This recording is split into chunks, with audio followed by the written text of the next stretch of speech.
Jack and the Beanstalk, a charming fairy tale about a poor boy, some magic beans, and a journey to the clouds. A story we tell our children at bedtime, with its simple moral about courage and resourcefulness. But what if everything you think you know about this story is a carefully constructed lie? What if the tale you've heard since childhood has been sanitized beyond recognition, its dark heart excised by Victorian sensibilities, and modern publishers determined to protect innocent minds? The truth about Jack and the Beanstalk isn't merely uncomfortable, it's horrifying. This isn't a whimsical tale about a boy's adventure. It's a coded narrative of starvation, sacrifice, and ritualistic murder that was deliberately obscured to hide the brutal realities of pre-industrial European life. The original story wasn't meant to entertain children. It was meant to prepare them for the unthinkable. Tonight, we're going to peel back centuries of sanitization to reveal what Jack and the Beanstalk truly was. A story that reflects humanity's darkest impulses and most desperate times. A story that, once understood in its original context, becomes something far more disturbing than giants and golden eggs. The familiar version of Jack and the Beanstalk first appeared in printed form in 1734, but the story's roots stretch back much further, intertwining with ancient fears and practices that modern audiences have the luxury of forgetting. The sanitization was so complete that what remains bears only a skeletal resemblance to the horror that once lived in its marrow. Our journey begins not with a boy named Jack, but with the brutal reality of famine in medieval Europe. Between 1315 and 1322, a catastrophic series of crop failures, known as the Great Famine, devastated northern Europe. The historical record from this period describes horrors almost beyond comprehension. The Chronicon Angliae documented parents abandoning children to the wilderness to avoid watching them starve.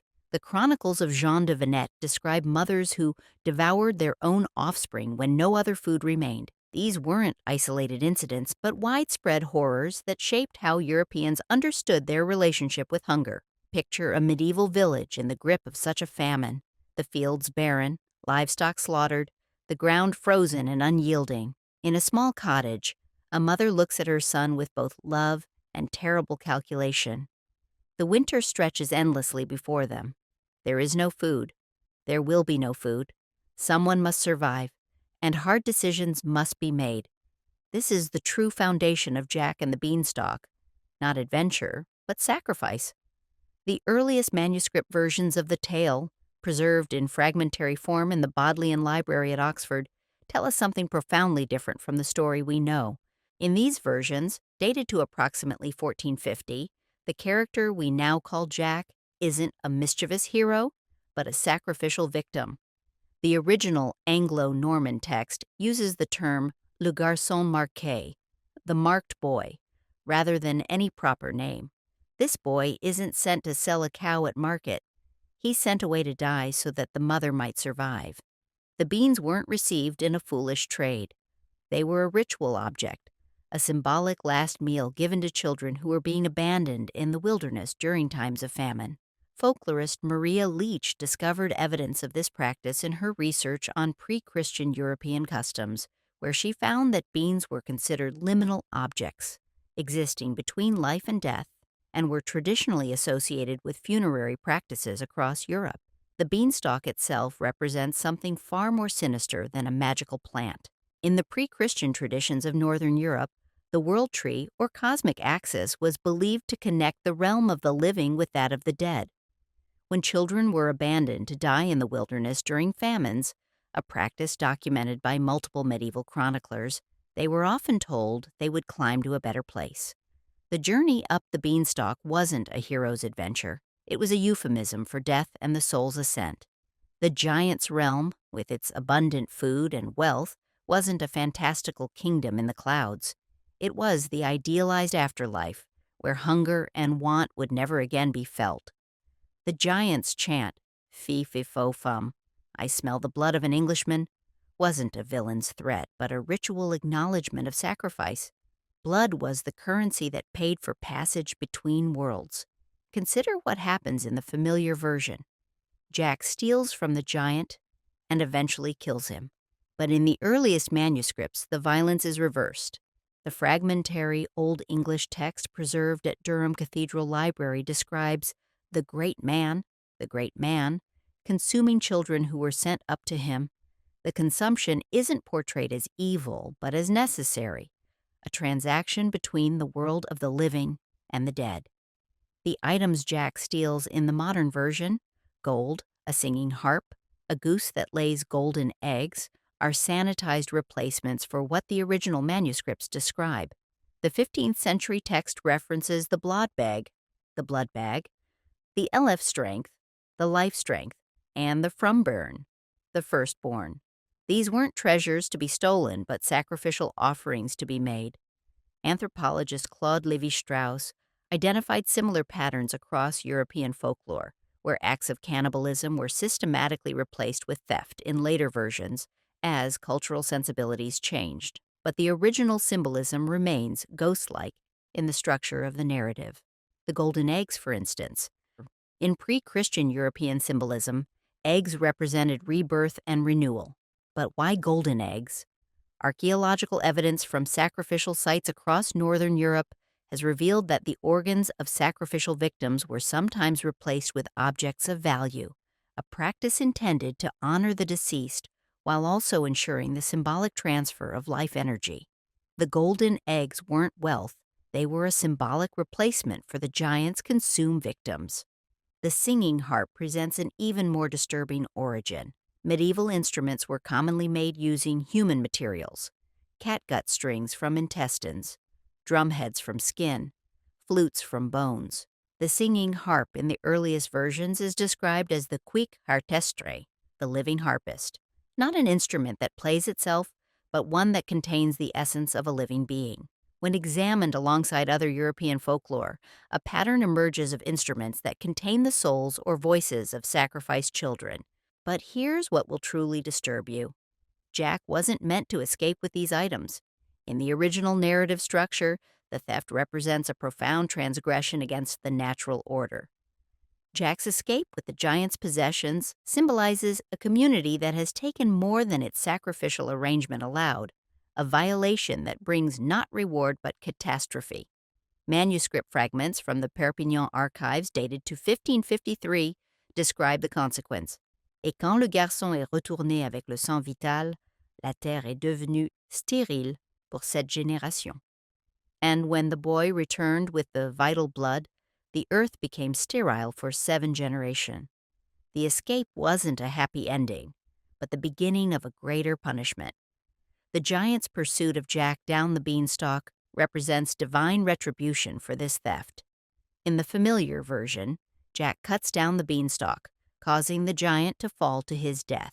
This seemingly triumphant moment masks a much darker original meaning. The severing of the beanstalk wasn't a clever escape, but a catastrophic disconnection between the human world and the divine, a spiritual amputation that doomed the community to prolonged suffering.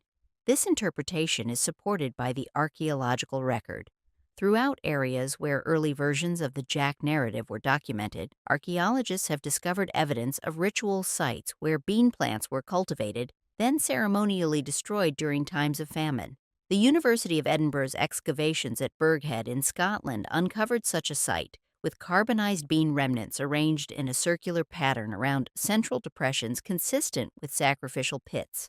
But the horror doesn't stop with sacrifice and cannibalism. The true psychological weight of the original Jack narrative lies in its function as a cultural coping mechanism.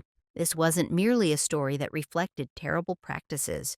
It was a story that made those practices bearable. Imagine being a parent during a famine, faced with impossible choices. The Jack narrative didn't just describe child abandonment. It reframed it as a spiritual journey with purpose. The child wasn't being left to die. They were being sent on a sacred mission to secure the community's survival. The giant wasn't a monster. He was a necessary recipient of sacrifice who would, in exchange, eventually restore abundance. Modern audiences have no idea how common child abandonment and sacrifice was during periods of extreme famine. Historian William Chester Jordan's extensive research on the Great Famine documents that in some communities, up to one-third of children under the age of 7 disappeared during the worst years. Their fates were rarely documented directly, but archaeological evidence tells a grim story through the discovery of mass graves containing primarily children's remains. The Jack narrative served a psychological function similar to Abraham's near sacrifice of Isaac in biblical tradition. It provided a framework for understanding the unthinkable as divinely sanctioned and ultimately meaningful. But unlike the Abraham story, where divine intervention prevents the sacrifice, the original Jack narrative offered no such comfort. The sacrifice was completed again and again as necessity demanded. The transformative sanitization of Jack and the Beanstalk began in earnest during the 18th century, when the story was first widely published for a general audience. The 1734 version published by R. Caldwell in London already shows significant modification, with the sacrificial elements disguised as adventure and the giant transformed into an unambiguous villain. By the time Joseph Jacobs included the tale in his influential 1890 collection English Fairy Tales, almost all traces of the original horror had been scrubbed away. But the darkness persists in strange residual elements that make little sense in the sanitized version. Why does the giant smell Jack's blood? Why does the mother figure alternate between nurturing and sending her son into danger? Why are beans, a staple food, treated as magical?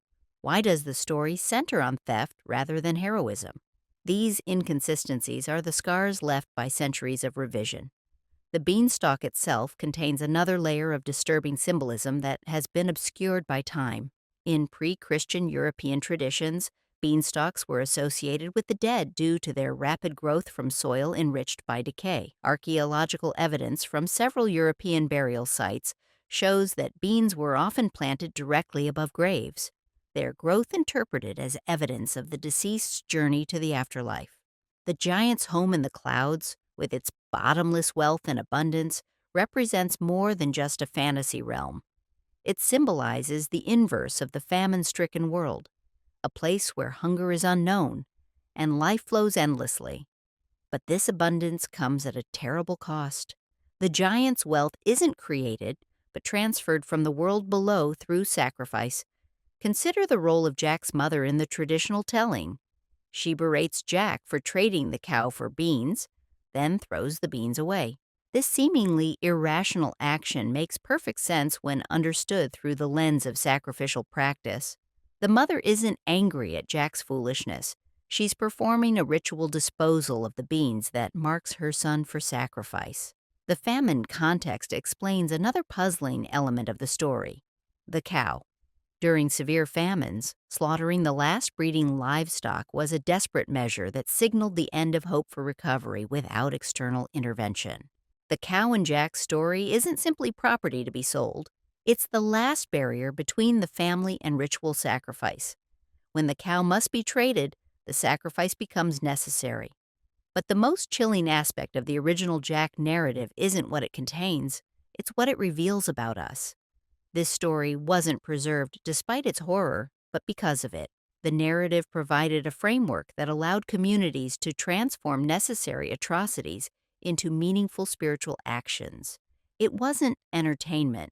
It was psychological technology designed to make the unbearable bearable. And once you see it, you can't unsee it. The pattern appears across fairy tales and folklore: Hansel and Gretel, abandoned in the woods, children taken by the Pied Piper, changelings left by fairies. These aren't just stories, they're cultural processing mechanisms for the most terrible decisions humans have faced. The transformation of Jack's story into a child-friendly adventure represents more than just changing tastes or sensibilities. It represents our collective desire to forget the desperation of our ancestors.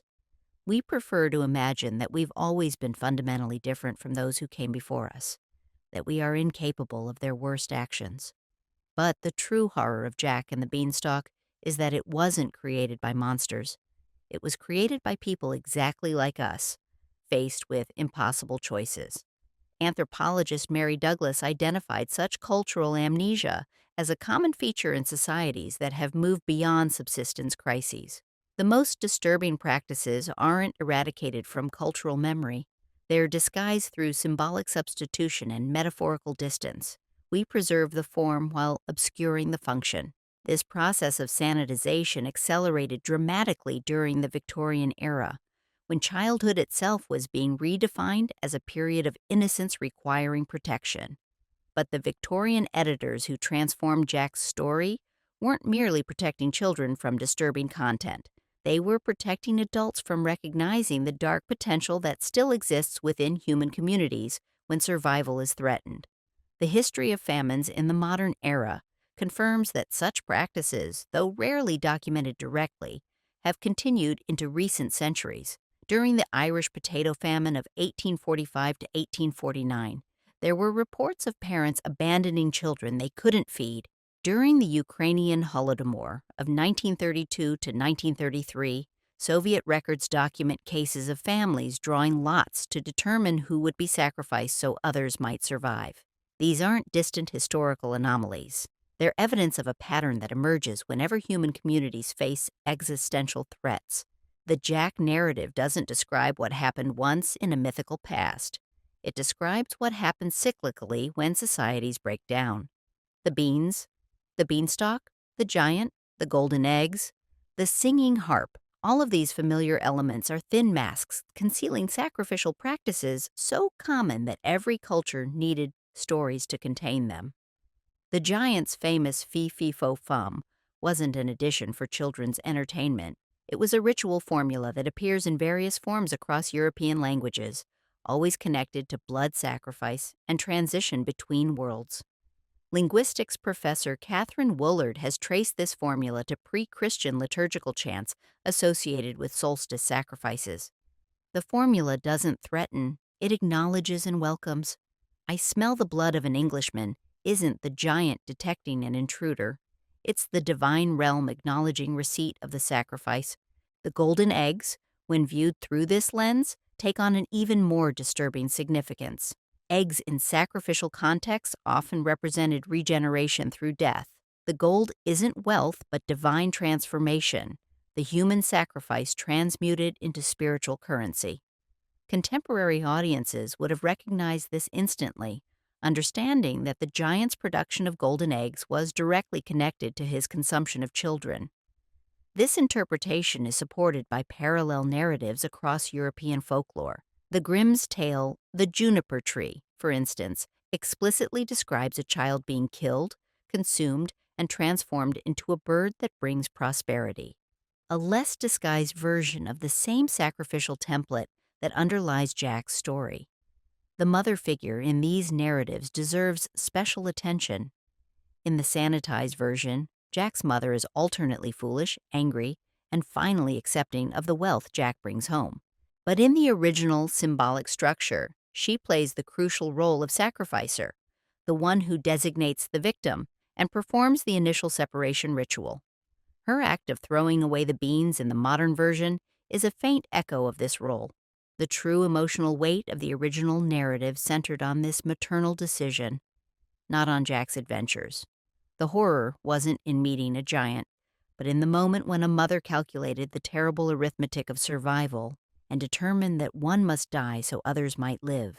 The narrative provided not just a description of this process, but a framework that granted it cosmic significance and purpose. This brings us to the most deeply disturbing aspect of the original Jack narrative. It wasn't remembered because it was exceptional, but because it was necessary.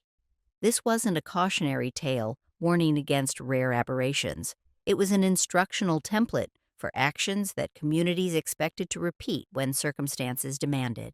When we read Jack and the Beanstalk to our children today, we're unknowingly participating in a centuries-long process of cultural forgetting. The story has been transformed from a manual for managing communal trauma into simple entertainment, but the structure remains, haunting our collective imagination with symbols whose true meanings have been obscured but never fully erased. The giant still smells blood. The beans still transform into a pathway between worlds. The mother still sends her son toward danger, and Jack still returns with items that make no narrative sense unless understood as substitutions for something far more valuable than gold, the transferred life force that ensures survival.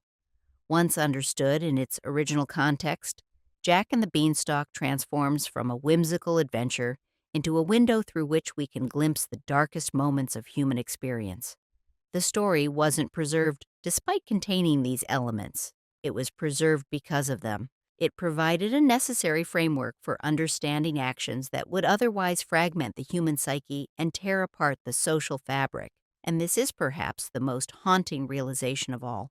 We still need these stories, not because we face the same threats as our ancestors, but because the capacity for those decisions remains within us. Jack and the Beanstalk, in its original form, wasn't a record of what people once did. It was a record of what people are capable of doing when survival demands it. The sanitization of this narrative doesn't represent moral progress so much as luxury. The luxury of a society that hasn't faced genuine existential threat in generations.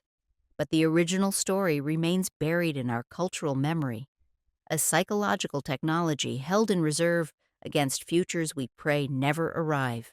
When we tell children the story of Jack and his magic beans, we're participating in a form of cultural encryption, preserving the framework of a terrible knowledge while obscuring its specific content. The story becomes a time capsule, carrying forward a template for survival that we hope never to need again, but dare not entirely forget. This is the true disturbing origin of Jack and the Beanstalk. Not simply that it contained elements of sacrifice, cannibalism, and desperate survival decisions, but that it transformed these elements into a coherent narrative that allowed communities to perform unthinkable acts while maintaining their humanity.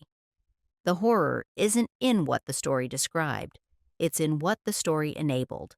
And now, when you next encounter this seemingly innocent tale of a boy, some beans and a giant, you'll recognize what lies beneath its surface: the accumulated weight of countless desperate winters, impossible choices, and the terrible arithmetic of survival that our ancestors knew all too well. The story wasn't meant to entertain, it was meant to prepare, and in some deep, unconscious way, perhaps it still does. The familiar version ends with wealth and happiness. The original ended with a broken connection between worlds and the promise of continued sacrifice in a never-ending cycle of famine and temporary abundance. We prefer the former ending, but the latter contains a truth we would be wise not to forget entirely: that the distance between civilization and desperate survival has always been measured in meals, not miles. And when you look at Jack and the Beanstalk through this lens, you'll understand why certain elements have persisted despite making little narrative sense in the modern version. They aren't storytelling mistakes or random embellishments. They're the fossilized remains of a functional mythology designed to guide communities through their darkest moments. A mythology we have the luxury of treating as mere entertainment, but our ancestors recognized as essential knowledge for surviving in a world where the gap between abundance and starvation was never more than a failed harvest away. The beans weren't magic, the giant wasn't a villain, and Jack wasn't a hero. They were symbolic placeholders in a cultural memory system that preserved the unthinkable for generations who might need to think it again. This is the disturbing truth that has been hiding in plain sight, disguised as a bedtime story, waiting for us to remember what we've been blessed with the luxury to forget.